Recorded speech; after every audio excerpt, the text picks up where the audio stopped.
Good day, everyone. Today I'll be um, putting us through how to treat past question effectively. Most of the time, students read, study hard, put in effort, and yet you enter the exam hall and yet there's nothing to show for it. Now, the reason why this happens is because sometimes we don't really look at these things in total. There are some secrets in treating past questions. You don't just read a topic and after you must have read a particular topic, you just go to the past question and treat it anyhow. Now, let me give us an illustration. This is how people treat past questions, or most students treat past questions. Let's assume let's take biology subject for example now, and you have to treat 2008. So most students just go through the past question, they treat it one A, B, C, and let's say out of the 50 questions, just 20. Out of the 50 questions, you are sure of just 20. And due to the fact that you are testing yourself, you did there's something we call a UJ in my side in my part of the country here, southwest Nigeria. So that means it means just choosing any answer. You just A, number two, I don't know, just choose B. Number three. Now let's assume that after you must have treated all the questions, 50 questions generally, or let me say 40 questions, you know 20. You do not know 20. And you just guessed, chose any option you like. And while marking yourself, you got 30 over 40. That means out of the options you don't know, you are lucky to get right. So even if you do the correction, you won't do the correction of the remaining 10, you just do correction of the 10 you got wrong. Now that is where the mistakes comes from now. Now see, you have the luxury of taking your time when you're treating your past question. Nobody's pursuing you, nobody's forcing. No, you have the luxury. That's why you should have your textbook beside you. Like I can say you can use a day to treat just 1 year in total. Now, how do you treat past questions? We are going there now. Let's take biology for example. They say amoeba, or let me just say, okay, amoeba uses dash for locomotion. Now let's look at this question. Let's just use this question as a case study. Amoeba uses dash for locomotion. A, the cilia. B, the flagellum. C, pseudopodia. D, probably none of the above. Now, this is how you treat your past question because you have no idea of what. Let's assume you don't have idea of the question. You look at option A. Which organism uses cilia for locomotion? Now, because the wrong answer for your question now might be the right answer for another question. Another question. Did you get it now? Now, the answer. Let's say the right answer is C. Pseudopodia. Fine. But you don't just stop there.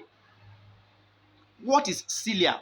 Okay, amoeba uses dash for locomotion. You go to your textbook, you search it out, and you get okay.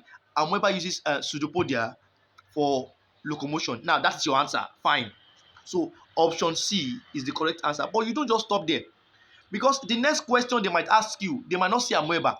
They might say paramecium uses dash for locomotion. So cilia, which organism uses cilia for locomotion? You research on it again. On all the options. Oh, okay, paramecium. Okay, what about flagella? Okay, we have the iglena.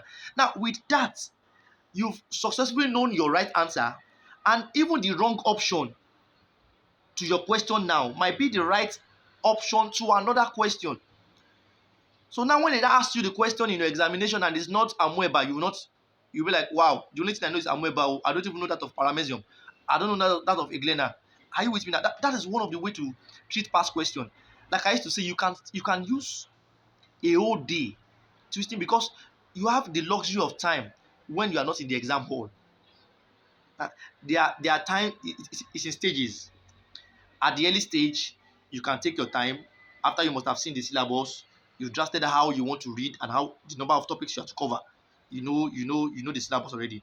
Now you can take your time.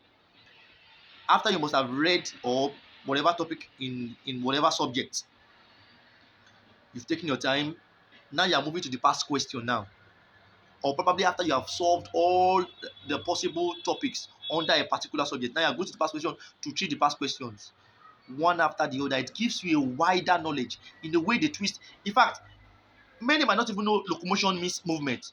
You might be reading your textbook and you be like, okay, and whenever uses dash to move. And when Jamb, we ask the question, you see locomotion there, and a problem comes. Be like, it was in a locomotion. No. When you now look at, okay, locomotion actually means, okay, and whenever uses dash to move.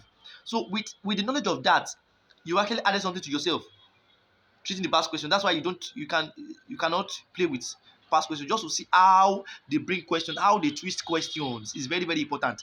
You just reading book and not testing yourself on what you've read. That's not the way to pass. So now, I guess I'm shedding more light in how to treat these questions. So the wrong options, look at them. Look at them one after the other. Okay, associations, commercialism, mutualism, all those things. You look at them. What does it mean? What is this? What are the organisms that parasitism? What organisms? Example: types of endoparasite, ectoparasite. I'm just using this as an example. The same thing in chemistry. The same thing in mathematics. Well, mathematics might be a little bit different because you just straightforward solve your questions and answer the question. Then, but you know, this word you can even take your time in English. Synonyms, antonyms. Look at those words. What do they mean? Not that you are just concerned with your answer and that is it. Even the wrong option. What does that wrong option mean? All right. Thank you for um, paying attention. Please subscribe to this YouTube channel for more videos will be coming, more tutorials on different topics. Like I said, we'll be shedding more light into different kind of things as regards examination and the examination success. Thank you very much. God bless.